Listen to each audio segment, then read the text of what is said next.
بسم اللہ الرحمن الرحیم۔ السلام علیکم ورحمۃ اللہ۔ قبول اسلام سے پہلے طائف کے بنو ثقیف بڑے متمرد اور بدخو لوگ تھے۔ دین حق سے ان کی دشمنی اور سرکشی کا یہ عالم تھا کہ 10 بعد بعثت میں حضور صلی اللہ علیہ وآلہ وسلم تبلیغ حق کے لیے ان کے پاس تشریف لے گئے تو انہوں نے عربوں کی روایتی مہمان نوازی کو بالائے طاق رکھ دیا اور دعوت توحید کے جواب میں حضور اکرم صلی اللہ علیہ وآلہ وسلم کو نہ صرف تضحیک و تمسخر کا نشانہ بنایا بلکہ آپ صلی اللہ علیہ وآلہ وسلم پر پتھر برسائے، یہاں تک کہ حضور صلی اللہ علیہ وآلہ وسلم سخت زخمی حالت میں طائف سے نکلنے پر مجبور ہو گئے۔ پھر 8 ہجری میں اہل حق نے طائف کا محاصرہ کر لیا تو بنو ثقیف نے شدید مزاحمت کی اور پتھر اور تیر برسا کر کئی مسلمانوں کو شہید کیا۔ لیکن قدرت کی کرشمہ سازیاں بھی عجیب ہوتی ہیں۔ ابھی اس واقعہ کو زیادہ مدت نہیں گزری تھی کہ اللہ تعالیٰ نے اہل طائف کے دل پھیر دیے اور 9 ہجری میں انہوں نے خود بخود آستانہ اسلام کے سامنے سر جھکا دیا۔ اس سال بنو ثقیف کا ایک وفد عبدیہ لیل کی سرکشی میں مدینہ منورہ آیا۔ حضرت مغیرہ بن شعبہ رضی اللہ تعالیٰ عنہ ثقفی، جو کہ پہلے ہی شرف اسلام سے بہرہ ور ہو کر مدینہ منورہ میں مقیم تھے، انہوں نے حضور صلی اللہ علیہ وآلہ وسلم کے ایما پر اس وفد کو صحن مسجد میں خیمے لگا کر ٹھہرایا اور اہل وفد کی بہت خاطر تواضع کی۔ اس وفد نے مدینہ منورہ میں کافی عرصہ قیام کیا۔ اس دوران میں رئیس وفد عبدیہ لیل نے حضور اکرم صلی اللہ علیہ وآلہ وسلم کی خدمت میں حاضر ہو کر کئی رعایتوں کی درخواست کی، جن میں ترک نماز، شراب نوشی اور سودی لین دین کی اجازت کے علاوہ جہاد سے استثناء کی رعایتیں بھی شامل تھیں۔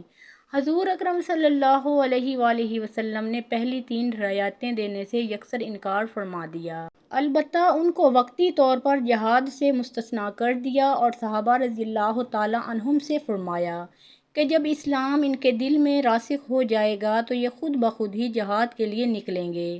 اہل طائف نے ارشاد نبوی صلی اللہ علیہ وآلہ وسلم کے سامنے سر تسلیم خم کر دیا اور کلمہ توحید پڑھ کر حضور صلی اللہ علیہ وآلہ وسلم کی بیعت سے مشرف ہو گئے۔ بنو ثقیف کے وفد میں ایک صحت مند نوجوان بھی شامل تھا جو عمر میں سب سے چھوٹا تھا، لیکن نہایت ہی نیک فطرت اور دانا تھا۔ اس کی پیشانی نور سعادت سے چمک رہی تھی اور وہ سعادت اندوز اسلام ہونے کے لیے سخت بے چین تھا۔ یہ نوجوان مدینہ منورہ میں وارد ہوتے ہی اہل وفد سے الگ ہو گیا اور علیحدگی میں حضور اکرم صلی اللہ علیہ وآلہ وسلم کی خدمت میں حاضر ہو کر شرف اسلام سے بہرہ ور ہو گیا۔ وفد کے اکابر تو مختلف مسائل کے بارے میں حضور اکرم صلی اللہ علیہ وآلہ وسلم سے گفتگو میں مشغول ہو گئے اور اس نوجوان نے ان سے چھپ کر پہلے تو حضور اکرم صلی اللہ علیہ وآلہ وسلم سے قرآن حکیم کا کچھ حصہ پڑھا اور پھر بڑے ذوق و شوق سے حضرت ابی بن کعب انصاری رضی اللہ تعالیٰ عنہ سے قرآن مجید کی تعلیم حاصل کرنے لگا۔ ایک دن حضرت ابوبکر صدیق رضی اللہ تعالیٰ عنہ نے اس کا علمی شوق دیکھا تو فرمایا، یہ لڑکا تفقہ فی الدین اور تعلیم قرآن کا بہت مشتاق ہے۔ حضور نبی رحمت صلی اللہ علیہ وآلہ وسلم بھی اس نوجوان کے علمی شوق اور اعلیٰ صلاحیتوں سے آگاہ ہو گئے۔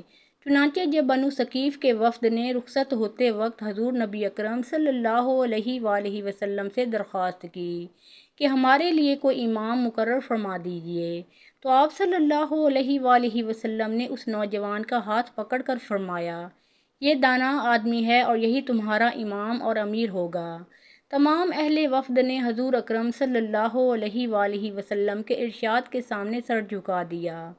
پھر آپ صلی اللہ علیہ وآلہ وسلم نے اس نوجوان سے مخاطب ہو کر فرمایا، نماز پڑھاتے وقت لوگوں کی حالت کا خیال رکھنا، ان میں بوڑھے، بچے، بیمار، کمزور اور کاروباری ہر قسم کے لوگ ہوتے ہیں۔ یہ نوجوان صالح جن کو حصول علم کا اس قدر شوق تھا کہ جن کو کم عمر ہونے کے باوجود بارگاہ رسالت صلی اللہ علیہ وآلہ وسلم سے نہ صرف دانائی کی سند عطا ہوئی بلکہ بنو ثقیف جیسے زبردست قبیلے کی امارت و امامت بھی تفویض ہوئی۔ حضرت عثمان بن ابی العاص ثقفی رضی اللہ تعالیٰ عنہ تھے۔ حضرت ابو عبداللہ عثمان بن ابی العاص رضی اللہ تعالیٰ عنہ کا شمار حضور اکرم صلی اللہ علیہ وآلہ وسلم کے ان صحابہ رضی اللہ تعالیٰ عنہم میں ہوتا ہے جو آسمان علم و فضل کے آفتاب و ماہتاب بھی تھے اور شوق جہاد، شجاعت اور جواں مردی کے لحاظ سے بھی اپنی نظیر آپ تھے۔ حضرت عثمان رضی اللہ تعالیٰ عنہ کا تعلق مشہور قبیلہ بنو ثقیف سے تھا جس کا مسکن طائف کا پرفضا اور شاداب شہر تھا۔ حضرت عثمان رضی اللہ تعالیٰ عنہ اسی شہر میں پیدا ہوئے اور یہیں سن شعور کو پہنچے۔ بنو ثقیف نہایت سخت مزاج اور کھردرے لوگ تھے، لیکن حضرت عثمان رضی اللہ تعالیٰ عنہ نہایت سلیم الطبع اور نرم خو نوجوان تھے۔ سن شعور کو پہنچ کر انہوں نے دعوت توحید کا چرچا سنا تو نیکی کی طرف اپنے فطری رجحان کے باعث وہ اس سے بہت متاثر ہوئے اور حق کے داعی اعظم صلی اللہ علیہ وآلہ وسلم کی زیارت اور اسلام کی تعلیمات سے پوری طرح آگاہ ہونے کے لیے بے چین رہنے لگے۔ چنانچہ غزوہ طائف کے بعد جب بنو ثقیف کے وفد نے بارگاہ نبوت صلی اللہ علیہ وآلہ وسلم میں حاضری کے لیے مدینہ کا رخ کیا تو وہ بھی اس وفد میں شامل ہو گئے اور مدینہ منورہ پہنچ کر سب سے پہلے شرف ایمان سے بہرہ ور ہوئے۔ حضور اکرم صلی اللہ علیہ وآلہ وسلم نے ان کو تبرکاً تھوڑا سا قرآن پڑھایا اور پھر وہ بڑے ذوق و شوق سے قیام مدینہ کے دوران میں حضرت ابی بن کعب رضی اللہ تعالیٰ عنہ سے قرآن کریم اور دینی مسائل کی تعلیم حاصل کرتے رہے۔ اپنے علمی شوق اور اخلاص فی الدین کی بدولت وہ بہت جلد حضور اکرم صلی اللہ علیہ وآلہ وسلم کے مورد الطاف بن گئے اور بالآخر بارگاہ رسالت صلی اللہ علیہ وآلہ وسلم سے بنو ثقیف کی امارت و امامت کا اعزاز حاصل کیا۔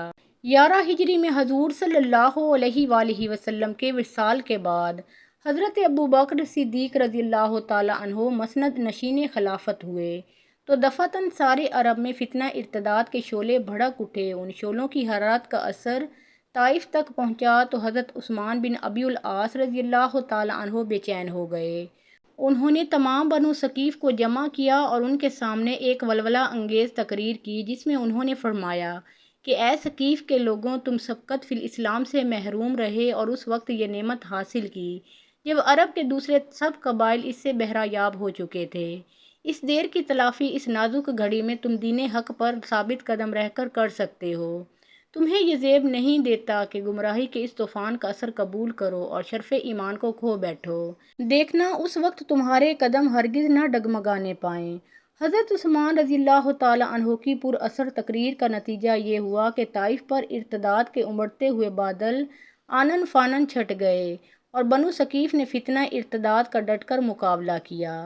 حضرت ابوبکر صدیق رضی اللہ تعالیٰ عنہ کے پورے عہد خلافت میں حضرت عثمان بن ابی العاص رضی اللہ تعالیٰ عنہ طائف کے امیر رہے۔ حضرت عمر فاروق رضی اللہ تعالیٰ عنہ کی خلافت کے ابتدائی دور میں بھی وہ اسی منصب پر قائم رہے۔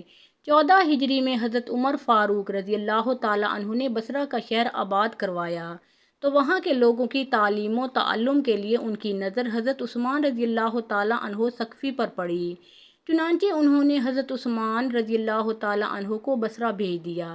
ایک ہی سال بعد حضرت عمر فاروق رضی اللہ تعالیٰ عنہ کی نگاہ مردم شناس نے حضرت عثمان بن ابی العاص رضی اللہ تعالیٰ عنہ کو بحرین اور عمان کی امارت کے لیے منتخب کیا۔ حضرت عثمان رضی اللہ تعالیٰ عنہ نے عمان کو اپنا مستقر بنایا اور اپنے بھائی حکم بن ابی العاص رضی اللہ تعالیٰ عنہ کو اپنا نائب بنا کر بحرین بھیج دیا۔ علامہ بلازری رحمۃ اللہ علیہ نے فتوح البلدان میں لکھا ہے کہ عثمان بن ابی العاص رضی اللہ تعالیٰ عنہ نے کچھ عرصہ کے بعد ایک بحری بیڑا تیار کیا اور اسے ہندوستان پر حملہ کرنے کے لیے روانہ کیا۔ یہ بحری بیڑا گجرات اور کوکن ممبئی کی سرحد پر واقع بندرگاہ تھانے تک پہنچا۔ مجاہدین اسلام نے اس شہر کو فتح کر لیا لیکن اس پر اپنا قبضہ دیر تک نہ رکھا کیونکہ ان کا مقصد بحری ڈاکوؤں کا انسداد اور ہندوستان کے حالات معلوم کرنا تھا۔ چنانچہ وہ چند دن کے بعد تھانے سے بے شمار مال غنیمت لے کر واپس عمان آ گئے۔ مورخین کا بیان ہے کہ ہندوستان پر عربوں کا یہ پہلا حملہ تھا۔ حضرت عثمان رضی اللہ تعالیٰ عنہ نے یہ بیڑا روانہ کرتے وقت حضرت عمر فاروق رضی اللہ تعالیٰ عنہ کی اجازت نہیں لی تھی۔ اس لیے جب انہوں نے دربار خلافت میں اپنی کامیابی اور مال غنیمت حاصل کرنے کی اطلاع روانہ کی تو امیر المومنین نے ان کی اس ہم جوئی کو پسند نہ کیا، کیونکہ ان کے خیال میں حضرت عثمان رضی اللہ تعالیٰ عنہ نے مسلمانوں کی جانوں کو خطرے میں ڈالا تھا۔ چنانچہ انہوں نے حضرت عثمان رضی اللہ تعالیٰ عنہ کو ایک سخت خط بھیجا، جس میں انہوں نے لکھا کہ اے برادر ثقفی، تم نے یہ لشکر نہیں بھیجا تھا بلکہ گویا ایک کیڑے کو لکڑی پر بٹھا کر سمندر میں ڈال دیا تھا۔ اگر یہ لوگ مصیبت میں پھنس جاتے تو اللہ کی قسم میں تم سے اور تمہاری قوم سے اس کا مواخذہ کرتا۔ حضرت عمر فاروق رضی اللہ تعالیٰ عنہ کے اس تحدیدی خط کے باوجود حضرت عثمان بن ابی العاص رضی اللہ تعالیٰ عنہ نے ہندوستان پر بحری حملوں کا سلسلہ جاری رکھا، کیونکہ ان کے نزدیک وہاں کے مقامی حالات ایسی ہی حملوں کا تقاضا کرتے تھے۔ علامہ بلازری رحمۃ اللہ علیہ کا بیان ہے کہ دوسری دفعہ حضرت عثمان رضی اللہ تعالیٰ عنہ نے اپنے بھائی مغیرہ بن ابی العاص رضی اللہ تعالیٰ عنہ کو ایک بیڑا دے کر ہندوستان روانہ کیا۔ وہ سندھ کے مشہور شہر دیبل پہنچے اور دشمنوں کو شکست دے کر مال غنیمت کے ساتھ بحرین واپس آئے۔ تیسری مرتبہ حضرت عثمان رضی اللہ تعالیٰ عنہ نے اپنے دوسرے بھائی حکم بن ابی العاص رضی اللہ تعالیٰ عنہ کو ایک بیڑے کا افسر بنا کر ہندوستان کی طرف روانہ کیا۔ وہ بھروچ کو مسخر کر کے واپس آئے۔ بعض مورخین کا بیان ہے کہ ان حملوں کا مقصد صرف ان بحری لٹیروں کا قلع کما کرنا تھا جو عربوں کے جہاز لوٹ کر سندھ اور کاٹھیا واڑ کی بندرگاہوں میں پناہ لیا کرتے تھے۔ حضرت عثمان رضی اللہ تعالیٰ عنہ نے ان حملوں کے ذریعے یہ مقصد بڑی حد تک حاصل کیا تھا اور جہازوں کو بحری قزاقوں کی طاقت و تاراج سے کافی عرصہ کے لیے نجات مل گئی۔ 21 ہجری میں حضرت عثمان بن ابی العاص رضی اللہ تعالیٰ عنہ کی زندگی کا وہ ولولہ انگیز دور شروع ہوا جس میں وہ عہد فاروقی اور عہد عثمانی کے نامور سپہ سالاروں کی صف میں کھڑے نظر آتے ہیں۔ اس سال حضرت عمر فاروق رضی اللہ تعالیٰ عنہ نے ایران پر عام لشکر کشی کا ارادہ کیا۔ انہوں نے اپنے ہاتھ سے متعدد علم تیار کیے اور ان کو اپنے چند مشہور افسروں کے سپرد کرتے ہوئے مختلف شہروں اور علاقوں کی تسخیر پر مامور کیا۔ ان افسروں میں حضرت عثمان بن ابی العاص رضی اللہ تعالیٰ عنہ بھی تھے، جنہیں اس تخر کی تسخیر کا کام سونپا گیا۔ اس تخر فارس کا نہایت اہم شہر تھا اور اس پر فوج کشی گویا فارس پر فوج کشی تھی۔ اہل فارس کو بھی پل پل کی خبریں پہنچ رہی تھیں۔ انہوں نے اپنا مرکز توج کو بنا کر بڑے زور و شور سے مسلمانوں کے مقابلے کی تیاری کی۔ حضرت عثمان رضی اللہ تعالیٰ عنہ جزیرہ ابرقادان فتح کر کے طوفان کی طرح توج کی طرف بڑھے اور ایرانیوں کے تمام دفاعی انتظامات کو روند کر توج پر علم اسلام کو بلند کر دیا۔ اس کے بعد انہوں نے اس شہر میں کچھ عرصہ قیام کر کے وہاں مسجد بھی بنوائیں اور عرب کے بہت سے قبائل آباد کیے۔ اس کے بعد حضرت عثمان رضی اللہ تعالیٰ عنہ نے اسلامی لشکر کو مختلف مقامات پر پھیلا دیا۔ ایرانیوں کو ہر جگہ شکست کا منہ دیکھنا پڑا اور صابور، ارد شہر اور استخر وغیرہ بہت سے اہم شہر باری باری فتح ہو گئے۔ اس زمانے میں فارس کا گورنر شہرک نامی ایک جنگجو ایرانی سردار تھا۔ اس نے مسلمانوں کی پیش قدمی روکنے کے لیے ایک جرار لشکر جمع کیا اور رام شہر میں چھاؤنی ڈال دی۔ حضرت عثمان رضی اللہ تعالیٰ عنہ نے سوار بن حمام اور اپنے بھائی حکم بن ابی العاص کو شہرک کے مقابلے پر روانہ کیا۔ شہرک نے نہایت ترتیب سے صف آرائی کی اور اعلان کیا کہ جس شخص نے پیچھے قدم ہٹایا اسے قتل کر دیا جائے گا۔ ادھر مسلمانوں کے جوش و خروش کی بھی کوئی انتہا نہیں تھی۔ غرض فریقین میں گھمسان کا رن پڑا۔ شہرک نے بڑی پامردی سے مقابلہ کیا، لیکن جوش میں پھپھرے ہوئے مسلمانوں کی یلغار کے سامنے اس کی کچھ پیش نہ چلی۔ ایرانیوں کو زبردست شکست ہوئی اور شہرک میدان جنگ میں کام آیا۔ رام شہر کی تسخیر کے بعد حضرت عثمان رضی اللہ تعالیٰ عنہ نے حرم بن حیان عبدی رحمۃ اللہ علیہ کو قلعہ شیر پر چڑھائی کا حکم دیا۔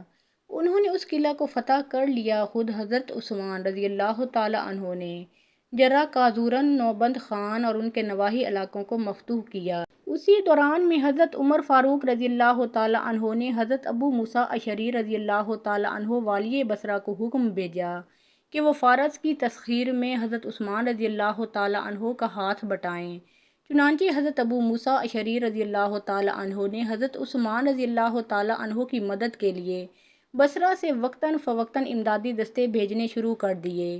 کچھ عرصہ کے بعد وہ خود ایک فوج لے کر حضرت عثمان رضی اللہ تعالیٰ عنہ کے پاس آ گئے اور دونوں نے مل کر شیراز، ارجان وغیرہ کو زیر نگین کیا اس کے بعد حضرت عثمان رضی اللہ تعالیٰ عنہ نے اپنے لشکر کے ساتھ حصن جنایا، داراب، جرد، جہرم اور فسا پر یلغار کی اور ان کو خلافہ اسلامیہ کا مطیع بنایا۔ 23 ہجری میں انہوں نے فارس کے دارالحکومت صابور پر چڑھائی کی۔ اس وقت فارس کا گورنر مقتول شہرک کا بھائی تھا۔ اس کو مسلمانوں سے مقابلے کی ہمت نہ پڑی اور اس نے حضرت عثمان رضی اللہ تعالیٰ عنہ کو صلح کا پیغام بھیجا۔ انہوں نے چند شرطوں پر اسے منظور کر لیا۔ اس طرح سارا فارس کچھ بزور شمشیر اور کچھ صلح کے ذریعے حضرت عثمان رضی اللہ تعالیٰ عنہ کے ہاتھ پر فتح ہو گیا۔ فارس کی تسخیر کے ساتھ ہی یا اس کے فوراً بعد حضرت عمر فاروق رضی اللہ تعالیٰ عنہ نے شہادت پائی اور حضرت عثمان غنی رضی اللہ تعالیٰ عنہ سریر آرائے خلافت ہوئے۔ حضرت عثمان بن ابی العاص رضی اللہ تعالیٰ عنہ کی فوجی سرگرمیاں ان کے عہد میں بھی جاری رہیں۔